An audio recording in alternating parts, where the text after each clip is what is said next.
महिला और मासूमों पर आए दिन हो रहे अत्याचारों की घटनाएं बढ़ रही है, जो कि चिंता का विषय है। फिर चाहे वो बंगाल की डॉक्टरी बेटी से बलात्कार का मामला हो या फिर उत्तर प्रदेश के कासगंज में महिला वकील का अपहरण कर हत्या का मामला हो, ऐसी वारदातों की जितनी निंदा की जाए कम है। यह अपराध की दुनिया का एक पहलू हुआ, पर ऐसी घटनाओं का दूसरा पहलू भी है जिसे समाज में आए दिन देखा जा सकता है, और वो ये है कि लोग कानून का दुरुपयोग कर निर्दोष लोगों को जबरदस्ती बलि का बकरा बना देते हैं। ऐसे ही कुछ मामले नागपुर जिला व सत्र न्यायालय में पिछले कुछ वर्षों में देखने को मिले, जिनमें अखिल भारतीय अधिवक्ता मंच भारत के पदाधिकारी ने पूरे 5 मामलों में जबरदस्ती आरोपी बनाए गए लोगों को निर्दोष बरी करवाया है।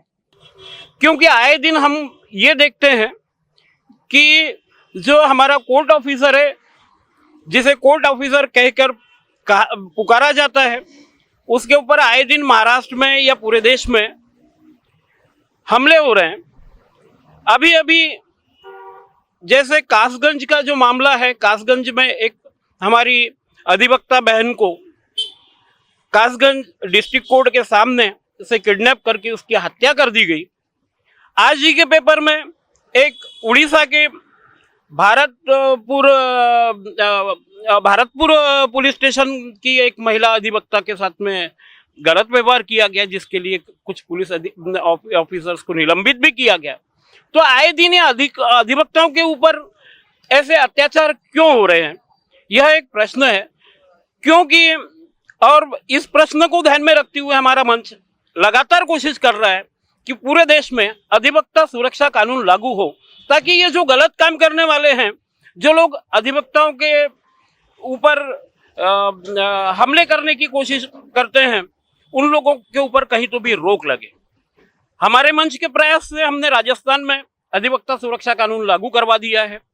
अधिवक्ता मंच हमारा यह आज के सामाजिक इसमें अगर हम देखेंगे तो आए दिन हम समाज में ये देखते हैं कि महिलाओं के ऊपर अत्याचार, बच्चों के ऊपर अत्याचार, यौनाचार जैसे गंभीर मामले होते हैं, और यह अच्छी बात नहीं है। इसलिए समाज को जागरूक होना चाहिए, और इस बात के ऊपर समाज की अन्य बुराइयों के खिलाफ भी हमारा अधिवक्ता मंच आवाज उठाते रहा है निरंतर। और इसी कड़ी में हमारे अधिवक्ता मंच के जो पदाधिकारी हैं, इन पदाधिकारियों को हमने बता चुके हैं कि सभी लोग जब भी कभी ऐसे गंभीर मामले सामने में आते हैं तो हम सभी पदाधिकारी लोग एक साथ इकट्ठा होते हैं। इकट्ठा होने के बाद में जो विक्टिम होता है, उस विक्टिम को, जो पीड़ित होता है, उस पीड़ित को न्याय मिलाने के लिए हम हमेशा संघर्ष करते हैं। अभी हाल ही में हमारे मंच के अधिवक्ता नवीन खरे जी, इन्होंने कुछ 5 मामले लाए थे, जिन 5 मामलों में हमने जब देखा, हम संतुष्ट हुए इस बात के ऊपर कि यहाँ पीड़ित जो है, पीड़ित यह कोई ये नहीं है, कंप्लेनेंट नहीं है। तो कुछ मामलों में पीड़ित अभियुक्त भी रहते हैं, किसी को जबरदस्ती विक्टिमाइज किया जाता है। जब ऐसी बात हमारे ध्यान में आती है तो हम लोग काफी लोग अपना विचार करके, पूरा स्टडी करके, अध्ययन करके, उस पीड़ित को भी, जहां कानून का दुरुपयोग करते हुए यदि किसी को अभियुक्त बनाकर पीड़ित किया जाता है, तो उसके लिए भी हमारा मंच अध्ययन करके कार्य करता है। खरे जो हमारे नागपुर जिला इकाई के पदाधिकारी हैं, उनको हमने दी थी और उन्होंने बखूबी बहुत अच्छे से निभाया। और मैं अधिवक्ता मंच का राष्ट्रीय कोर कमेटी का सदस्य होने के नाते मैं ये सभी हमारे महाराष्ट्र के पदाधिकारियों से अनुरोध करूंगा कि भाई जहां भी विक्टिम कोई भी हो, चाहे अभियुक्त के बॉक्स में हो या कंप्लेनेंट के बॉक्स में हो, इसका अच्छे से अध्ययन करके उसे न्याय मिलाने में हमने मेहनत करनी चाहिए और हमने संघर्ष करना चाहिए। धन्यवाद जी। मेरे मंच के जो पदाधिकारियों ने मुझे जिम्मेदारी दी थी, उन केसेस में हम सभी अधिकारियों ने बैठकर स्टडी किया और यह पाया कि कल यहाँ पर जो विक्टिम है, जिसके ऊपर में दोषारोपण किया गया, वो खुद विक्टिम है।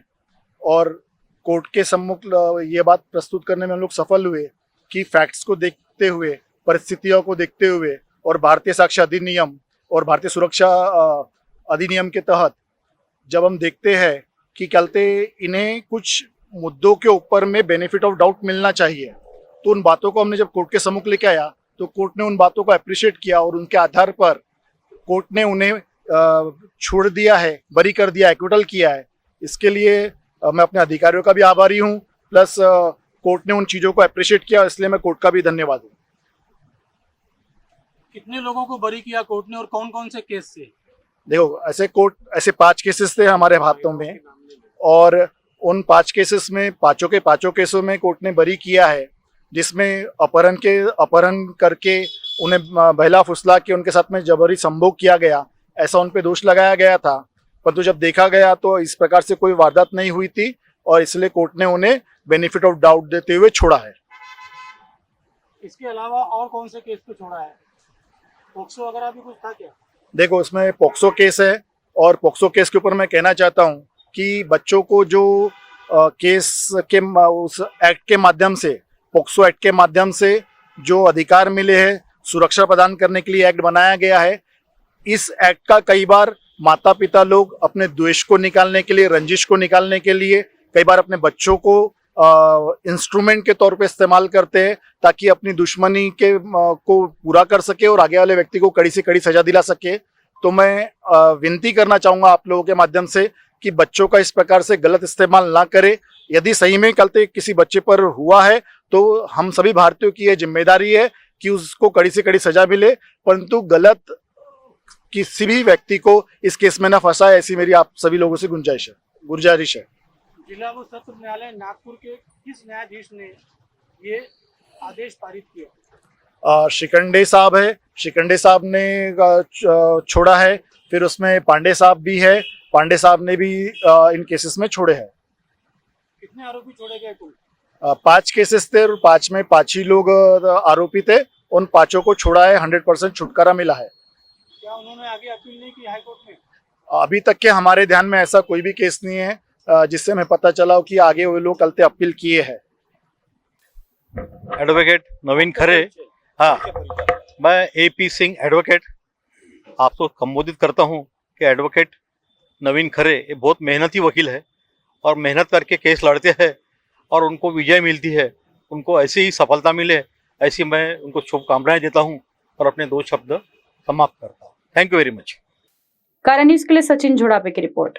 Central provincial school and junior college शिक्षा पाए अब संस्कार के साथ day boarding and residential school facilities, library, laboratories, computer room, digital classrooms, music, vocal and instrumental, dance, classical and western, sports, indoor and outdoor. Central Provincial School and Junior College, 38 Vedahari, Outer Ring Road, Post Besa, Nagpur. Our branches at Rameshwari and Vedahari. Contact number 7276066999 and 7276055999. Central Provincial School and Junior College.